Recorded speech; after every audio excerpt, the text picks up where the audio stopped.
Timóteo, capítulo 4, verso 16.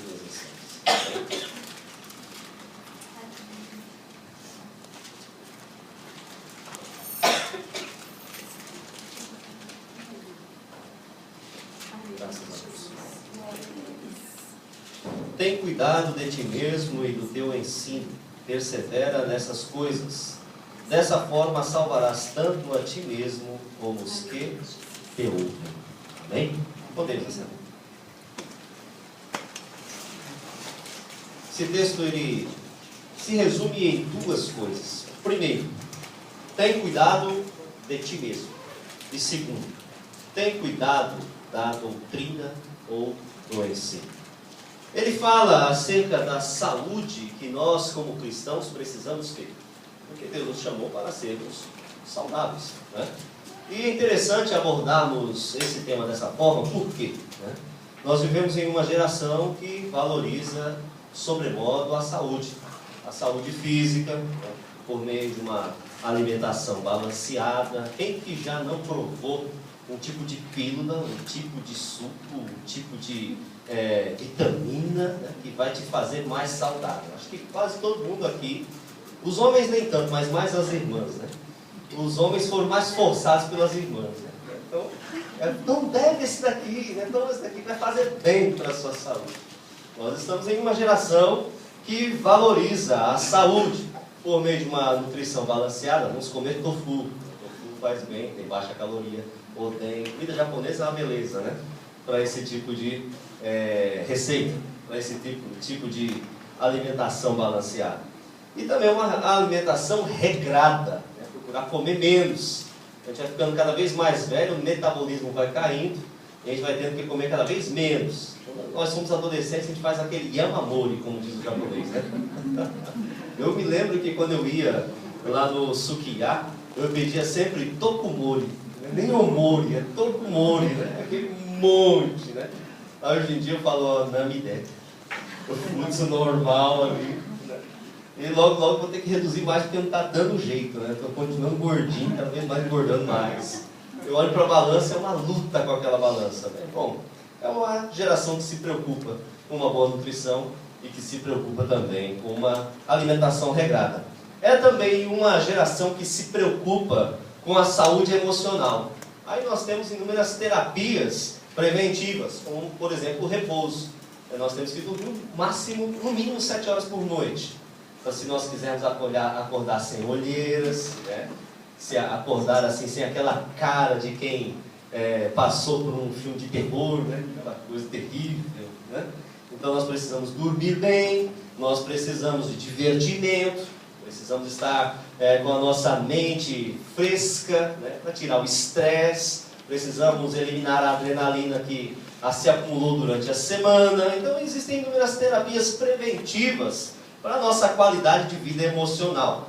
Existem também inúmeros tipos de tratamento hoje para a recuperação da nossa saúde, por meio de alopatia, né? Então utilizamos remédios. A indústria farmacêutica ela se desenvolveu demais, tendo como alvo a nossa saúde física e também a saúde mental, né? Existem remédios que são aplicados especificamente para deixar a pessoa tranquila, né? Tem ansiolíticos, tem antidepressivos, tem calmantes, tem de tudo que você quiser hoje.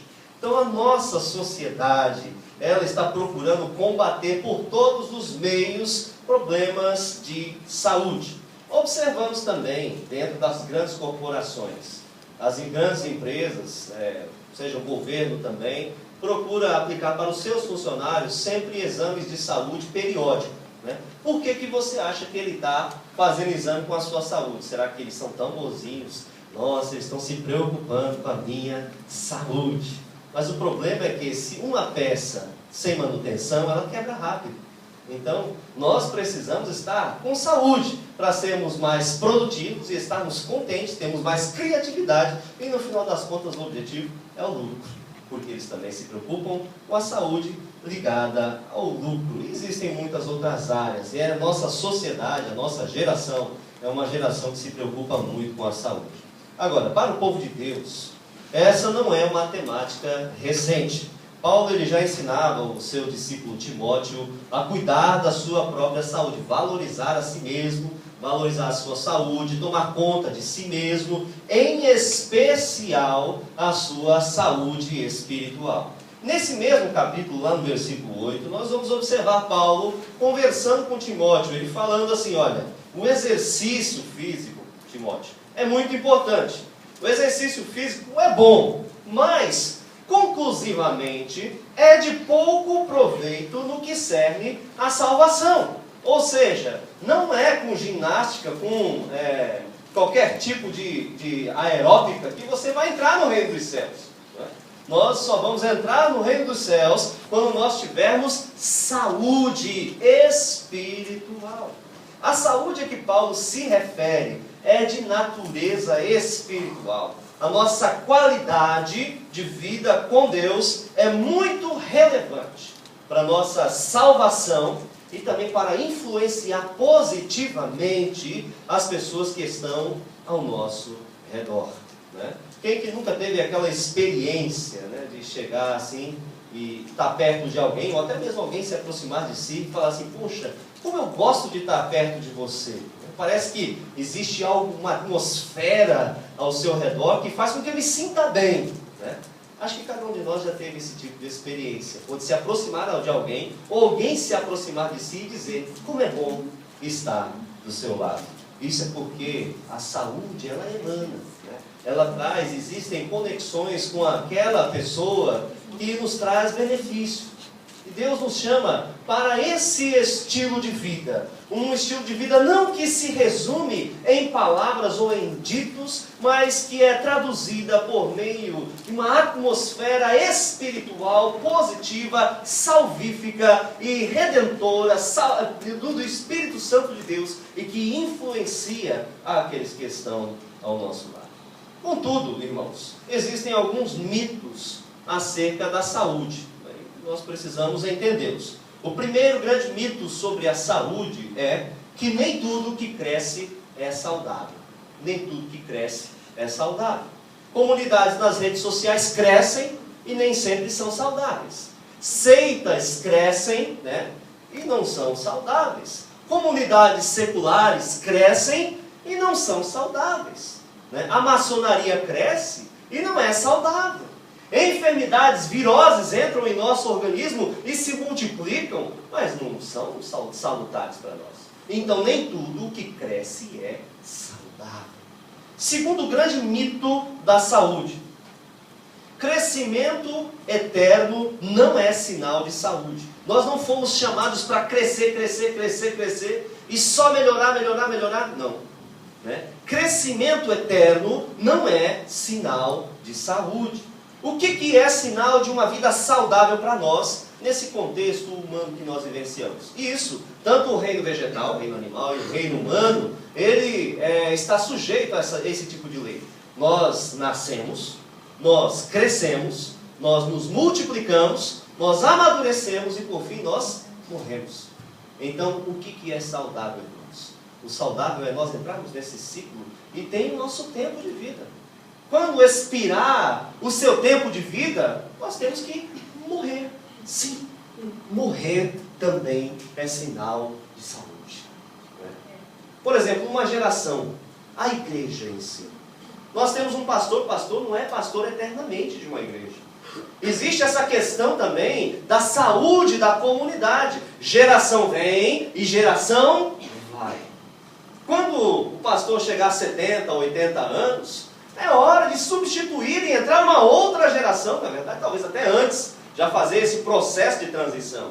Quando nós estudamos acerca da liderança cristã lá no seminário, existem pessoas que são inconformistas, né? Quem são esses inconformistas? Eles estão trazendo novos ventos para dentro da igreja. Ele observa a conjuntura e tem ideias e consegue enxergar coisas que os outros normalmente não conseguem enxergar, né? Então é o momento de nós darmos oportunidade para que coisas novas dentro da Bíblia comecem a acontecer. Porque geração vem e geração vai. Então o ciclo, tanto do amadurecimento e da morte, ele traz benefício. Todos os anos nós enxergamos isso e quão bela é a natureza, né? Na primavera tudo floresce no verão tudo atinge a sua maioridade, a maturidade, nós vemos então o outono chegar e as folhas caem no inverno e tudo se renova na próxima primavera. Então, isso também é sinal de saúde. Outro grande mito da saúde significa que desenvolvimento rápido não é sempre sinal de saúde. Na maioria das vezes, desenvolvimento rápido não é sinal de saúde. Ou seja, todo processo na criação de Deus é lento, irmãos. Observe aí o movimento geológico, né? Os terremotos, os continentes, o movimento da deriva continental é lento, né? Quando nós vamos observar as transformações que Deus realiza na nossa vida, é lento. Você vem para Cristo, né? Aí aceita Jesus, e aí depois que você recebe aquela oração abençoada, aí você fala assim, pronto Jesus, agora estou no teu reino, mas olha, eu trouxe um pacote de problemas para o Senhor resolver, né? Aí você pode chegar e dizer assim, poxa vida, né? Deus resolve tudo aqui, está tudo aqui, tem que resolver rápido. E tem uma etiqueta em cada problema dizendo assim, urgentíssimo, para ontem. Né? Nós vivemos em uma geração que está muito preocupada com a rapidez. Né? O ano passado tinha uma promoção lá no McDonald's que você chegava, acho que era 90 segundos, né? Se eu não me lembro. Chegava assim, se o seu Big Mac não chegar em 90 segundos, você vai ter o seu sanduíche de graça. Né? Você terminou de pagar, o sanduíche já chegou. Né? E muitas vezes nós temos essa perspectiva de fé. Né? A gente chega aqui, vai orar, e ora, 5 minutos. O Senhor ainda não resolveu o meu problema. Né? Nós ficamos apressados. Nós ficamos angustiados e ansiosos, porque a nossa geração é uma geração que quer tudo rapidamente. Mas, irmãos, é importante que nós saibamos que nem todo desenvolvimento rápido é saudável. Os problemas, eles não se resolvem rapidamente. A nossa fé, as nossas dificuldades, elas não resolvem-se rapidamente. Né? Tudo no reino de Deus normalmente é lento, se resolve lentamente. A aceleração, ela é uma intervenção humana na natureza e quase nunca produz bons resultados. O Salmo 40, versículo 1, ele nos diz acerca disso, uma verdade muito importante. Esperei com paciência no Senhor, e Ele se inclinou para mim e ouviu o meu clamor. Então nós observamos uma antítese da nossa cultura odierna, do nosso tempo, com aquilo que a Bíblia nos ensina. Como é importante nós desenvolvermos a paciência. A paciência, ela é sinal de saúde espiritual. A paciência, ela é sinônimo de fé. Esperei com paciência no Senhor. Nem todos os seus problemas você vai resolver em 1, 2 anos. Tem problemas que se arrastam por 10, 15, 20 anos, irmãos. Você se lembra lá da esterilidade de Rebeca, né? No Antigo Testamento, no livro de Gênesis? Quanto tempo? A gente só se lembra que nasceu, né? Que nasceu ali o filho de Isaac e de Rebeca, né? O primeiro filho dele. A gente só se lembra lá que nasceu os dois, não foi? Esaú e Jacó. Mas você não se lembra quanto tempo Isaac ficou orando para que a sua esposa tivesse um filho? Aproximadamente 20 anos. Isso aconteceu também com o seu pai, com Abraão e com Sarai. Então não é simples, irmãos. Muitas coisas na nossa caminhada cristã, elas se arrastam por muito tempo. E nós precisamos ter paciência. Porque o mais importante não é a resolução do problema, mas é como nós crescemos nesse processo. Né? Durante esse período em que as nossas dificuldades muitas vezes se arrastam sem solução, nós estamos sendo trabalhados e modelados e amadurecidos. Por isso, não rejeite o tempo de Deus. Existem pessoas que se decepcionam porque Deus não lhes concede o que precisam, e até mesmo é justo, no momento em que querem. Nós não podemos ser mimados, nós precisamos desenvolver a paciência.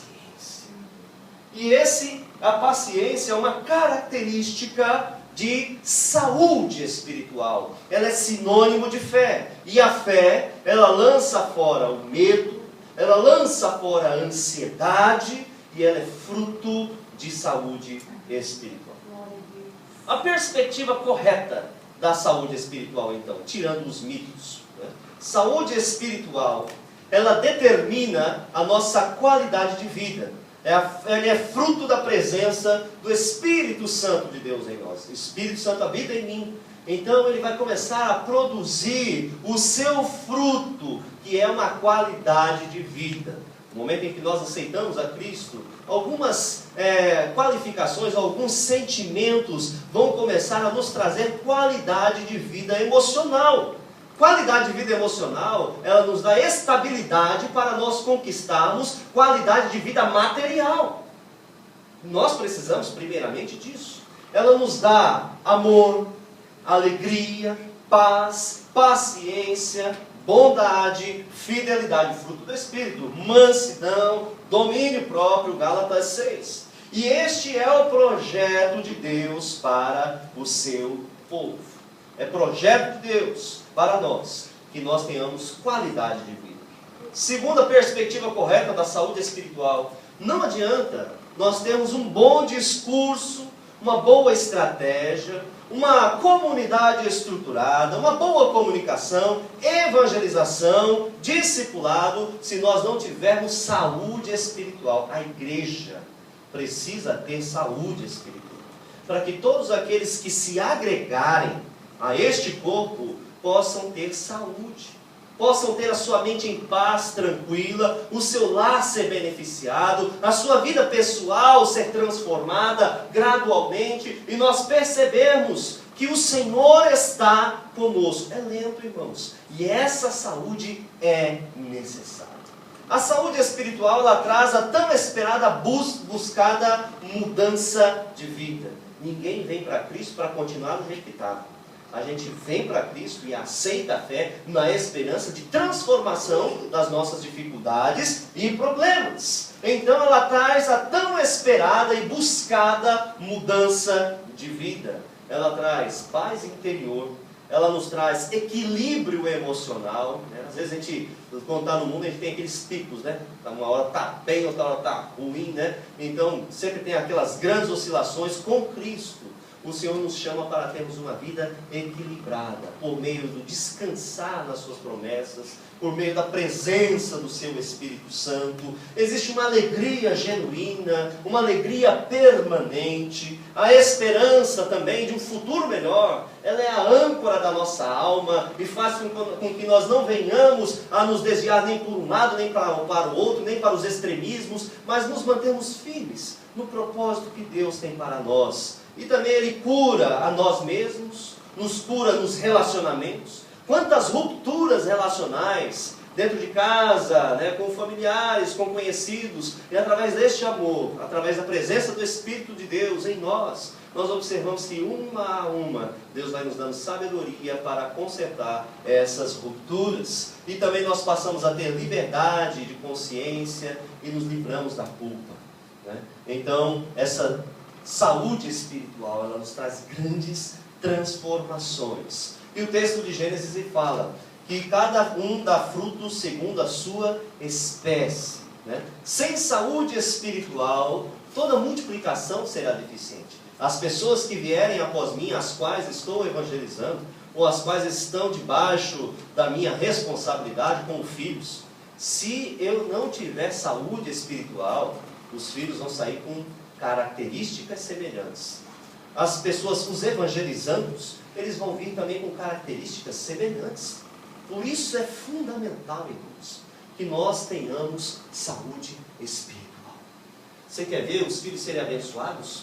Ser tu uma bênção. Porque você, mais do que palavras, vai influenciá-los a ser uma bênção. Eles vão viver em um ambiente abençoado. Isso vai lhes transformar a vida.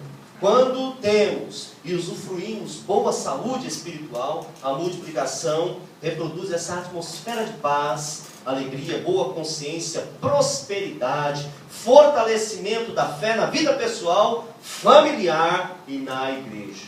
Então devemos buscar esta saúde. Nós precisamos ser espiritualmente saudáveis. Nós entendemos essa questão da saúde. Então vamos partir aqui para esse texto, no versículo 16, e entender o que o apóstolo Paulo está falando para o seu discípulo Timóteo. Nós vamos analisar 2 pontos, como já disse, dentro desse mesmo versículo. O primeiro deles, Paulo está falando para Timóteo: olha, tem cuidado de ti mesmo. Ele falou isso nesse sentido. Olha, tem cuidado para que você permaneça espiritualmente saudável. E aí no texto de Lucas capítulo 6, 45, nós temos uma boa estratégia para nós fazermos uma autoanálise. Vamos ver aqui, Lucas 6, 45.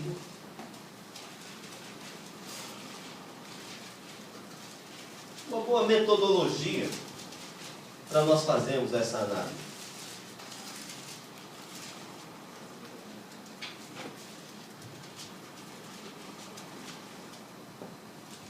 O homem bom tira o bem do bom tesouro do seu coração, e o homem mau tira o mal do seu mau tesouro, pois a boca fala do que o coração tem em grande quantidade. Como nós podemos fazer uma análise da nossa saúde espiritual e saúde também emocional?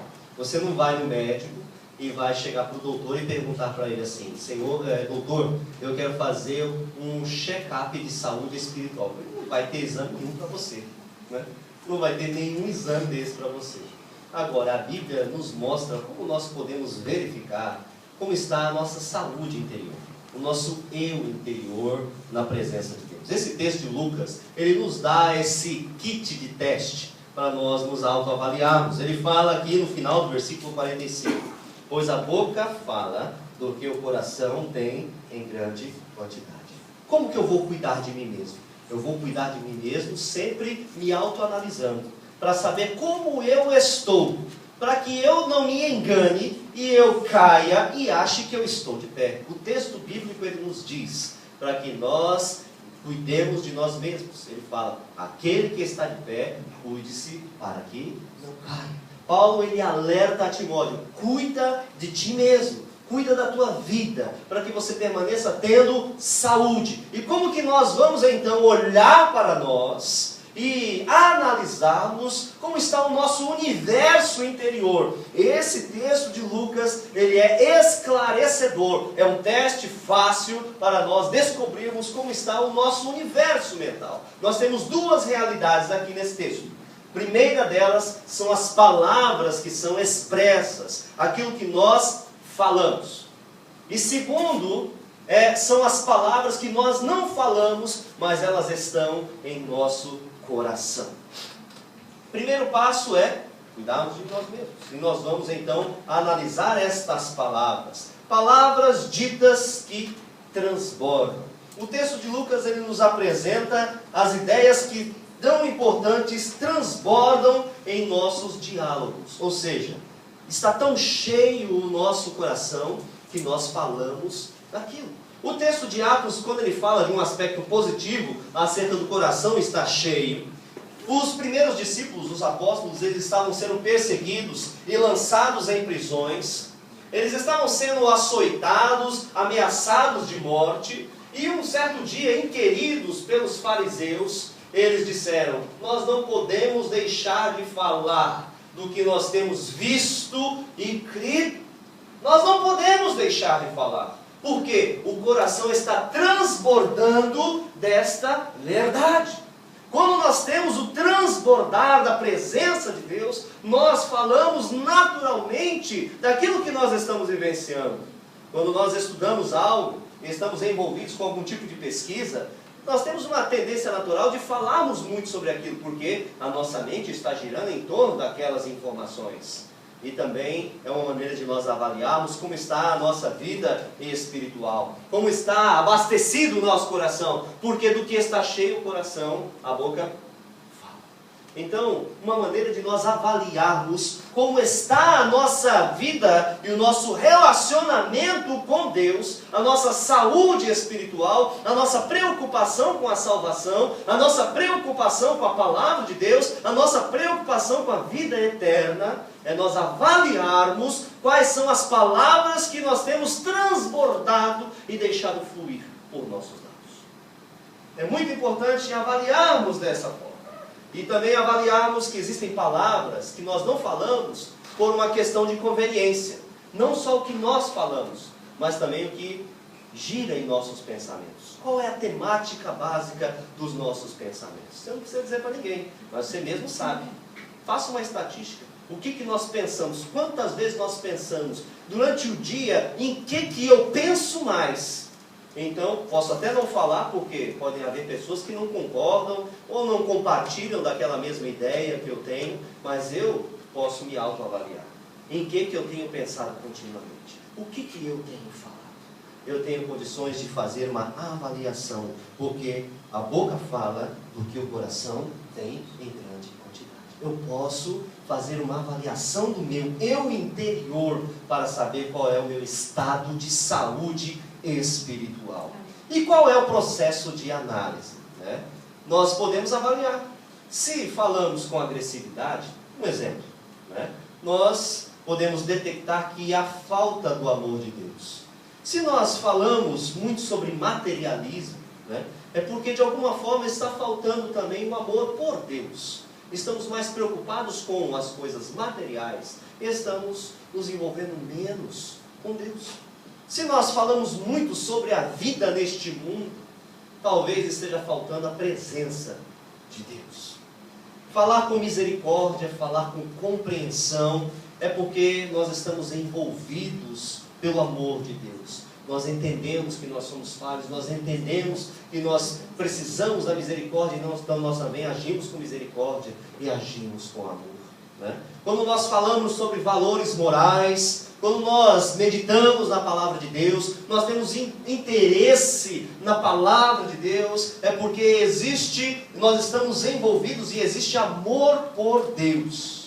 Se nós nos preocupamos em nos prepararmos para a vida eterna, prepararmos em termos de santidade, e prepararmos escatologicamente, quando será a vinda de Cristo, como devo me preparar para este momento, qual é a minha herança, estou construindo uma herança no reino de Deus, é porque existe uma esperança, porque Deus está comigo, e eu estou sendo guiado.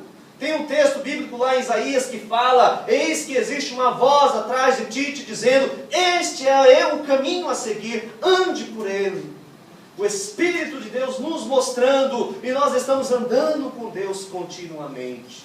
Então nós estamos na presença de Deus, por meio de palavras e por meio de pensamentos. Nós temos condições de avaliar como tem sido a nossa caminhada com o Senhor. A nossa saúde interior também determina o caminho para onde nós estamos indo, porque só existem duas opções: ou salvação ou condenação.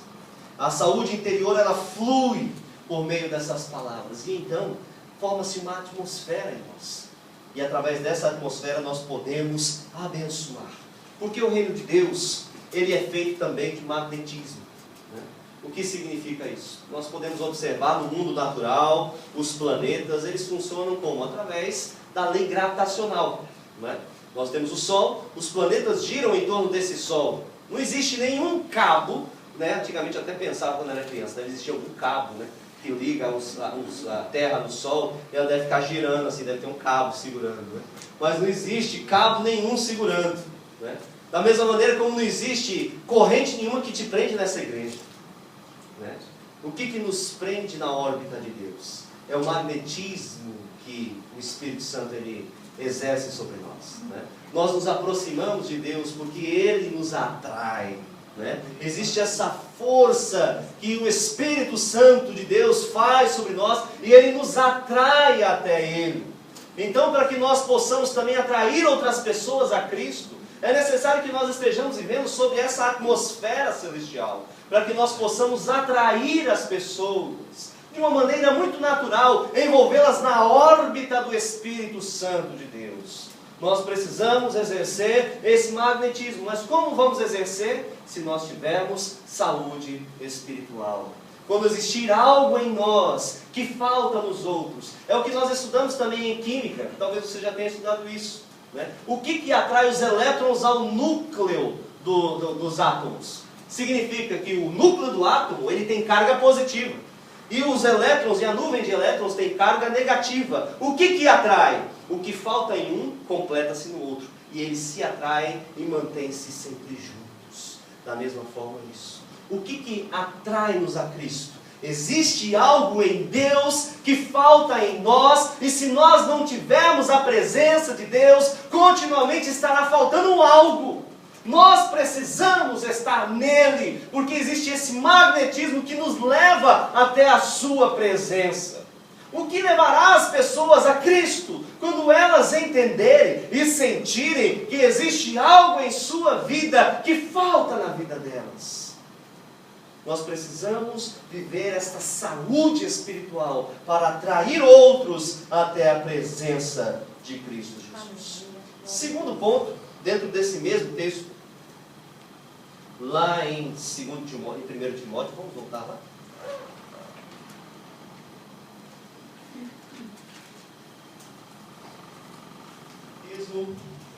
E do teu ensino, em algumas versões diz da doutrina, né? Cuida de si mesmo e cuida da doutrina, ensino bíblico, né?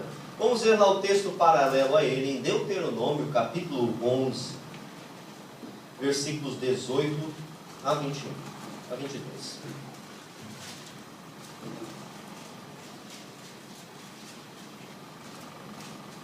Deuteronômio 11, 18 a 22.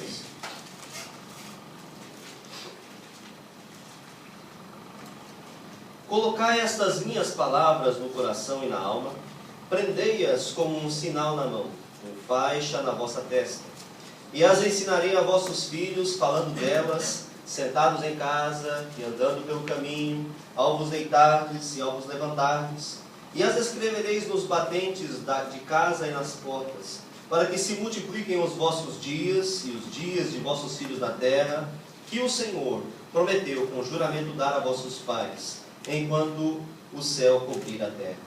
Pois se guardardes fielmente todos estes mandamentos que eu vos ordeno, se amardes o Senhor vosso Deus e andardes em todos os seus caminhos, e a Ele vos apegardes, o Senhor expulsará da vossa frente todas essas nações, e conquistareis nações maiores e mais poderosas do que vós.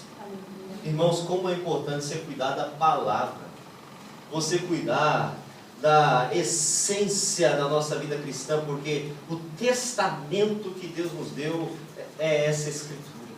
Como é importante nós zelarmos pelo conhecimento bíblico. Como é fundamental, tanto que o texto ele nos fala, vocês vão conseguir suplantar e vencer e conquistar coisas maiores do que vocês mesmos. Como que nós conseguimos fazer isso, irmãos? Nós não conseguimos por habilidade pessoal, mas essas coisas acontecem quando nós priorizamos conhecer a vontade de Deus e colocar essa vontade de Deus em pauta, em prática. O texto ele nos fala, cuida da doutrina, cuida do ensino para você aprender e para os outros aprenderem também, Timóteo.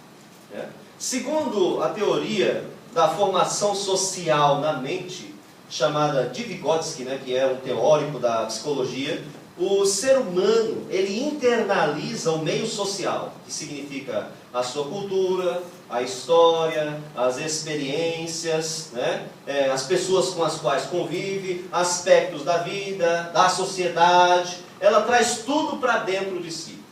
Dá para ilustrar pelo brinquedo. Às vezes tem pai que gosta de dar um brinquedo para o filho e fala assim, olha filho, está aqui um brinquedo. A criança tem 2 anos de idade.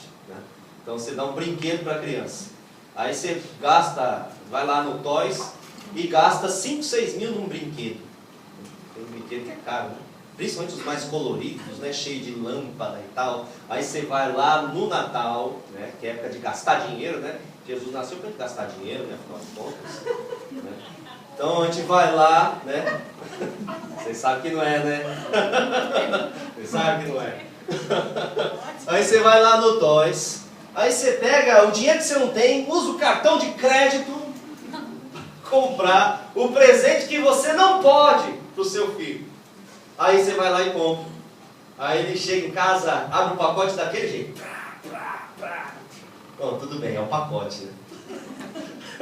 Aí você descobre que quando ele pega o presente, primeiro ele começa. Daqui a pouco, no dia seguinte, ele está na parede, o brinquedo. Né? Aí você fica desesperado, mas eu paguei 5, 6 mil nesse brinquedo, né? Por que a criança está quebrando o brinquedo? Aí pega, quebra e junta. Quebra e monta de novo. Você sabe por que isso, irmãos? Porque a criança está internalizando o brinquedo. Você sabe qual é a utilidade do brinquedo? Não é você colocar ele limpinho, bonitinho na prateleira. Não tem função pedagógica nenhuma, brinquedo inteiro. Verdade, por isso eu aconselho, compra do Rakuen, tem o mesmo efeito. Compra do Rakuen, tem o mesmo efeito. Você evitou gastar aí no Natal. Aí o que acontece? Ele vai quebrar aquele brinquedo, ele vai desmontar, ele vai jogar na parede, ele vai montar de novo. E aí ele vai ver que no monta ele bota durex, pega cola, faz de tudo, ele monta tudo de novo. Por que isso, irmãos? Você sabe por quê? Porque ele está montando e desmontando, ele está trazendo o brinquedo para dentro dele. Ele está trazendo o mecanismo do brinquedo para dentro dele. Ele vai colocar na cabeça dele os mecanismos, como funciona. Então a função pedagógica, educativa do brinquedo é essa. Trazer a realidade para dentro de si. Tá, nós entendemos a questão do brinquedo. A sociedade funciona da mesma forma. Como que as pessoas assimilam a cultura? Convivendo com pessoas semelhantes. Como que as pessoas aprendem o traquejo social? Convivendo com pessoas. Como que nós aprendemos a fazer escolhas dentro dos parâmetros que nos são ensinados? Porque muitas vezes nós fazemos escolhas não porque nós temos liberdade para escolher, mas porque já nos deram escolhas para que nós possamos fazer. Como que nós vamos fazer essas escolhas? Porque nós aprendemos a fazer escolhas. Então, dentro do nosso contexto, nós internalizamos tudo. A história, a cultura, os costumes, as tradições. Por isso nós devemos ensinar a criança no caminho que devem seguir. Desde cedo, é educação visual. Vir para a igreja, você pode dizer assim, mas a criança não está entendendo a pregação do pastor. É claro que não vai entender. Mas visualmente, ela vai entender. É a igreja, é o povo de Deus. Entendeu? Isso é fundamental. Essa ideia, essa educação visual vai ser internalizada. Ela vai entender que os pais valorizam a igreja. Ela vai entender que a igreja é importante para ela. E não é uma dicotomia, uma coisa que está longe. Lá eu sou uma pessoa, aqui eu sou outro. Não, nós somos cristãos o tempo todo. Quando as crianças conseguem entender essa realidade, elas vão ser encaminhadas a uma vida saudável. Então, essa verdade, essas observações de Vygotsky, elas são verdadeiras. São lá para o campo da psicologia, da pedagogia, mas elas também podem ser aplicadas para a nossa vida cristã. Nós precisamos observar que isso traz coisas positivas para nós. Aí se fala assim, grande descoberta de Vygotsky, lá no século XIX, ótimo! Século XIX, século XX, ótimo! Mas Moisés já sabia disso. Olha o que o texto bíblico ele fala, vamos observar aqui no capítulo 11, versículo 18, ele fala, coloque essas minhas palavras no coração e na alma, teoria, emoções. Aí ele começa, prendei-as com um sinal na mão. Começa a prender com um sinal na mão, pode ser figurado, mas também existia os filactérios, existiam os escritos nos umbrais da casa, existiam os textos bíblicos que o sacerdote carregava no seu manto sacerdotal, existia toda uma educação visual da escritura. Não era somente teórico, era prático e era visível para as crianças. Coloca no umbral da casa. Lá em casa, antes de sair, eu observo na porta, Ana Cláudia colocou lá um dizer bíblico, um versículo bíblico. Todo dia antes de sair, a gente ouve aquele versículo bíblico. Está lá na parede de casa, tem um monte de versículo, tem quadrinho. Na casa da minha mãe, até o toirê está cheio de quadrinho lá. Um versículo bíblico. Então é importante, as crianças vão memorizando e vão aprendendo. E não é só versículo bíblico no quadrinho, não.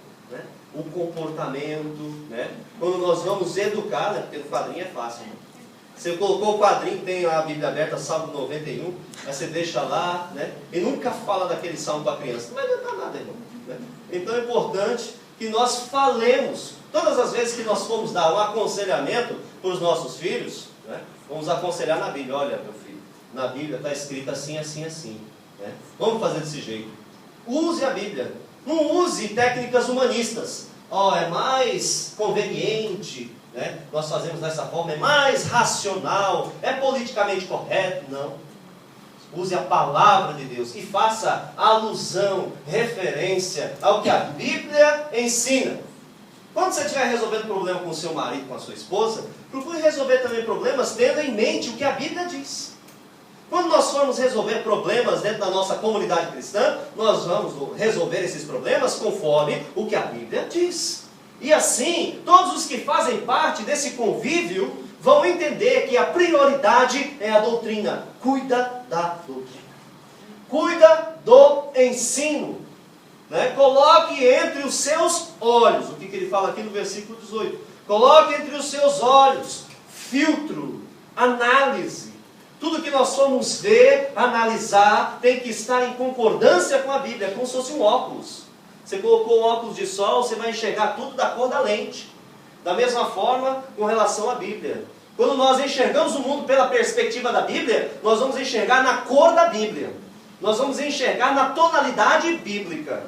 Então é muito importante nós olharmos para o mundo com uma perspectiva bíblica. Ensinar aos vossos filhos. Nós temos que assumir esse compromisso da educação estabelecida nos parâmetros de Deus. Irmãos, educação não é só mandar o filho para a escola.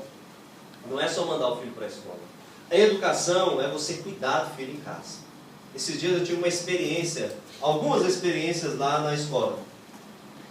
Uma delas foi uma família, eles chegaram lá pedindo para o professor: professor, por favor, marque essa reunião com vocês para que nós possamos conversar acerca da nossa filha, né? Estamos passando um problema muito difícil, não estamos tendo condições de resolver esse problema com ela, e nós gostaríamos de pedir para você, professor, converse com ela, porque elas escutam mais vocês do que a nós. Irmãos, aquilo é uma tragédia. Isso é uma tragédia. Sabe por quê? Porque quando os nossos filhos dão mais ouvidos para quem está lá fora do que aos pais, isso é uma tragédia. Aí você pode chegar, e outra tragédia foi que eu ouvi, né? Esses dias agora também. Fala assim, como foi agora? Agora me fugiu a mente. Bom, eu vou voltar na tragédia do filho. É muito importante que nós, como pais, nós tenhamos em mente que esse relacionamento com os nossos filhos não pode ser quebrado por essa questão, por essa época da adolescência. Não pode ser quebrado, né? Como me lembrei agora. O psicólogo, ele falou para outra família, né? Falou assim: olha só, tendo problema com a sua filha, tal, nessa fase de comunicação, né? Mas eu vou te dizer uma coisa, mamãe, o psicólogo falando, é triste, mas nessa época da adolescência, é uma época em que os filhos rejeitam os pais. Isso é triste, mas isso é normal. Irmãos, misericórdia. É isso que se ensina. É isso que se ensina secularmente hoje. E é o que a Bíblia ensina? Não é o que a Bíblia ensina. A Bíblia não ensina isso, por isso nós somos a contracultura, irmãos. Nós temos que ver o que a palavra de Deus nos ensina. O Senhor nos chamou não para que nós tivéssemos relacionamentos e rupturas dentro da nossa própria casa. Mas quando é que começa esse relacionamento na adolescência saudável? Essa continuidade saudável de relacionamento. Quando é que começa? Na infância, irmãos. Se desde a infância nós não temos o costume de abrir um canal de diálogo aberto, realmente na adolescência existe essa questão da separação, mas ela vai ser muito menos intensa do que com aqueles que não desenvolvem a comunicação desde a sua infância. Ensina a criança o caminho que ela deve seguir. Já falei isso na igreja. Às vezes é mais fácil nós tentarmos ensinar depois dos 12, né? já passou aquela fase da infância, já passou para a fase concreta, operatória, né? Então é mais fácil você conversar sobre coisas abstratas, né? Não é só o que ela está vendo, dá para você abstrair, né? Então é mais gostoso conversar. Só que você chegar nos 12 anos e começar a conversar com os filhos, ele já não vai querer mais ouvir, você tem que começar lá atrás, né? E quando é que começa? Desde o ventre, começa a falar, começa a se fazer próximo. A criança tem que sentir que os pais são as pessoas mais próximas, mais chegadas, as pessoas que elas podem confiar mais. Então essa proximidade ela tem que existir desde a infância. O texto ele fala: ensine os vossos filhos no caminho que eles devem seguir. Nós precisamos estar junto às crianças, nós precisamos estar perto delas, do coração delas. Quando chegar a essa fase de desenvolvimento, elas também continuarão próximas, elas terão dúvidas, terão, mas nós também teremos condições de esclarecer. Elas não vão nos rejeitar como pais. Pode ter certeza disso, porque Deus nos chamou para essa bênção. Deus quer que os nossos filhos estejam próximos de nós. Vai haver um dia em que eles vão sair de casa. Vai haver um dia em que eles vão casar e vão constituir a sua própria família. O que diz a palavra de Deus? Ele fala que deixará pai e mãe e irá formar a sua própria unidade com o Senhor, né? Unidade, esposa, esposo e o Senhor entre eles. E vai deixar então o seu pai e a sua mãe. Este é o momento. O momento ideal para os filhos saírem de casa é quando eles forem casar. Não é tipo assim, não deu mais certo, sai de casa porque não aguenta mais o papai e a mamãe. Não é isso que Deus tem para nós. Isso é um tipo de problema que enfrentamos na sociedade, mas nós precisamos vencer isso desde a infância. Isso se cura desde a infância, quando nós cuidamos da doutrina dentro de casa, quando nós cuidamos do ensinamento bíblico dentro de casa. E ele fala: escreva nos umbrais e nas portas, né? Coloca lá dentro da sua casa, e até mesmo o seu testemunho pessoal, a sua maneira de viver, o seu temor a Deus, temor em resolver todas as coisas de acordo com a Escritura Bíblica, que a sua casa, que o ambiente do seu lar seja cheio e inundado da doutrina de Deus, do ensinamento bíblico. Os seus filhos vão crescer no temor do Senhor. E aí nós poderemos criar este ambiente e nós veremos diferença na vida de cada um deles. É o que eles veem, é o que nós fazemos, são as nossas prioridades. Porque por mais que nós digamos que Deus tem prioridade, mas se os filhos veem que nós não dedicamos tempo a Deus, então visualmente o ensino não está em concordância com o que nós falamos. Irmãos, eu vou te dizer uma coisa: sabe qual é um dos piores venenos para a fé de uma criança? É quando você fala uma coisa e faz outra. Quando existe essa contradição, é o pior veneno. Porque ela não vai aceitar. Você fala e não faz, fala e não faz. Ela não vai depois jogar a culpa no pai. Pode até estar bem com o pai e com a mãe no futuro, mas a fé vai estar morta. Porque na realidade os pais que lhe ensinaram é uma fé morta. O que é uma fé morta? É uma fé desvinculada com a prática, com a praxis, né? Ou seja, o que eu falo, o que eu teorizo, não tem a ver com o que eu faço. Isso é um veneno.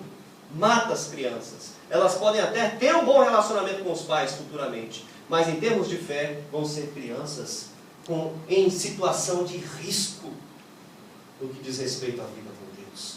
Queremos saúde espiritual? Queremos saúde espiritual? Precisamos cuidar da doutrina. Cuida de ti mesmo. Primeira parte do versículo. Cuida de ti mesmo. Analise. Veja se você está realmente em saúde espiritual. Depois, irmão, cuida da doutrina. Cuida do ensino bíblico. Cuida de fazer o que a Bíblia diz. Para que você também ensine os seus filhos nesse caminho. Para que eles estejam olhando para a Bíblia todo o tempo. para que tudo aquilo que eles vierem enxergar, eles enxerguem pelo filtro das Escrituras. E se lembrem, tudo é demorado, nada é rápido no reino de Deus. Já concluindo essa mensagem, é importante para que você possa desenvolver saúde espiritual, ter muita paciência, porque no reino de Deus as coisas não se resolvem rapidamente, tudo é lento. Deus tem um tempo para todas as coisas. Abençoado é aquele que espera no Senhor. Amém? Vamos nos colocar de pé.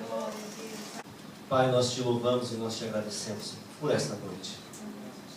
Obrigado por esta palavra.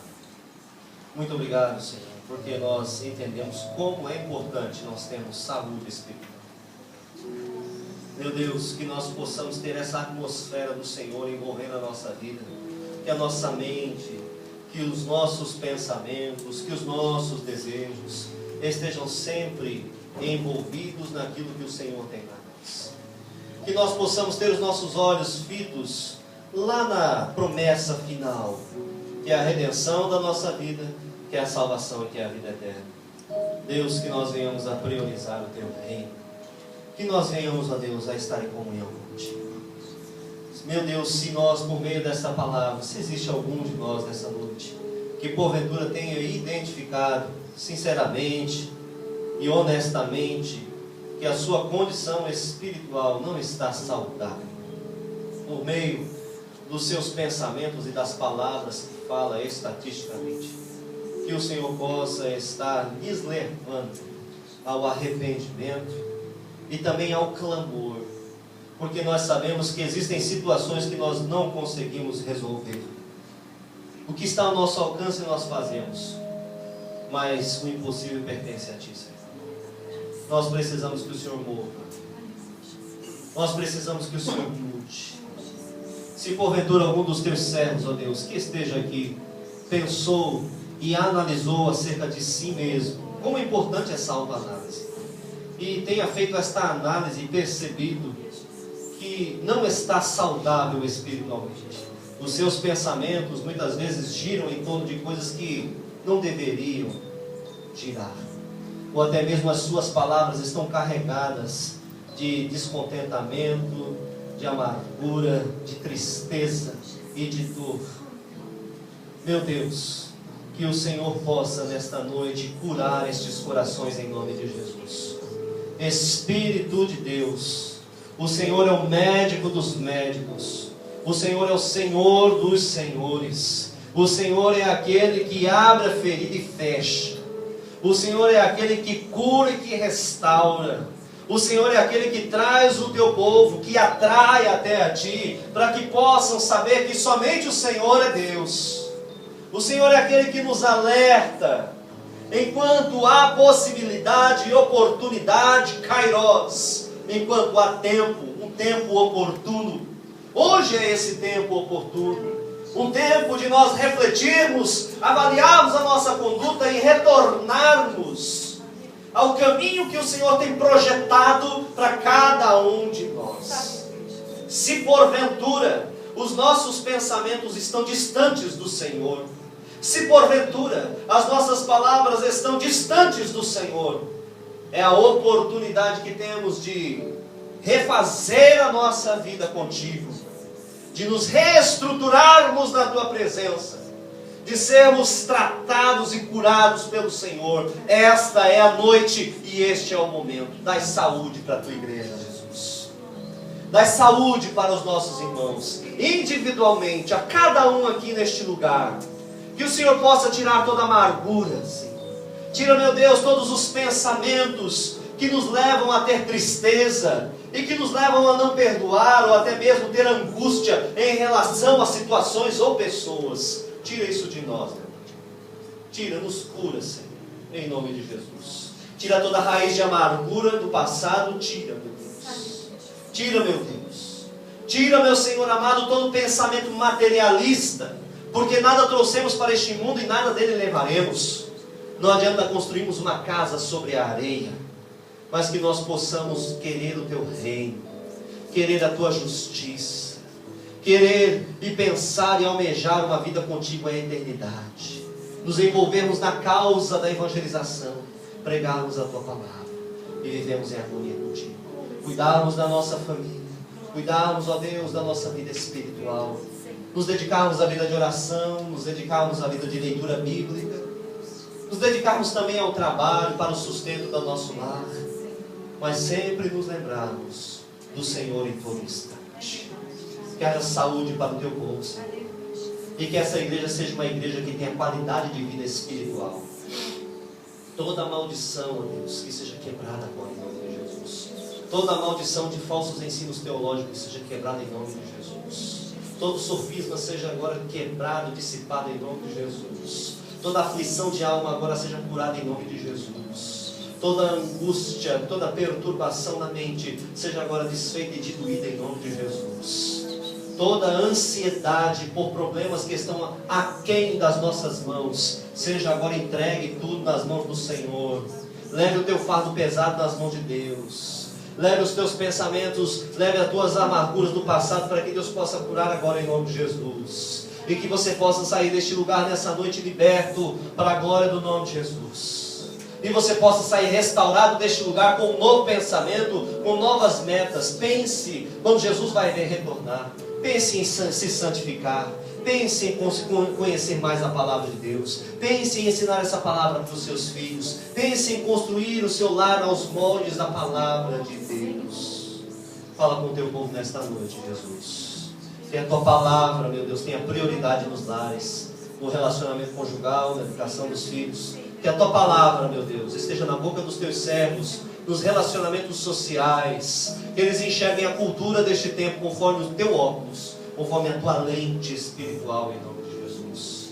Meu Deus, faz desta igreja um povo forte espiritualmente, um povo equilibrado emocionalmente, espiritualmente. Que o Senhor os use com poder e grande glória nesta geração do tempo do fim, em nome do Senhor Jesus Cristo. A tua volta está próxima, Jesus. O teu reino já está entre nós, e que este povo possa ser preparado para entrar diante dos portais eternos, irei entrar junto com a tua igreja, atravessar o Jordão, concluir a boa caminhada neste mundo e herdar o reino dos céus e a tua justiça, em nome do Senhor Jesus Cristo.